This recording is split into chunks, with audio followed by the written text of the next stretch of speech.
வைகுந்தபதி அலங்காரத்தில் திருக்காட்சி தந்தருளும் பீளமேடு ஸ்ரீ அஷ்டாம்ச வரத ஆஞ்சநேய சுவாமிக்கு ஜெய மங்களம்.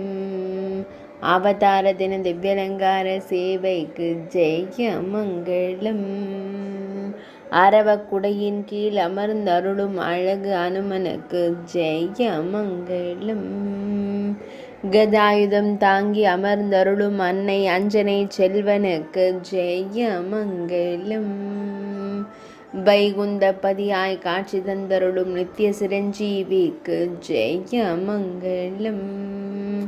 பக்தர்களை எப்பொழுதும் காத்தருளும் ஸ்ரீராம தூதனுக்கு ஜெய மங்களம். வைகுந்தபதியாய் அமர்ந்தருளும் சிறிய திருவடிக்கு சுப மங்களம். பக்தர்களை அன்போடு காத்தருளும் அழகு தெய்வத்திற்கு ஜெய மங்களம். அமைதியாய் அமர்ந்தருளும் அரசர் கேசரி மைந்தனுக்கு சுப மங்களம். கம்பீரமாய் திருக்காட்சி தந்தருளும் வாயுகுமாரனுக்கு ஜெய மங்களம். கோவை மாவட்டத்தில் திருவருள் புரிவதற்கு ஜெய மங்களம். கொங்கு நாட்டில் அருள் புரியும் அழகு அனுமனுக்கு சுப மங்களம்.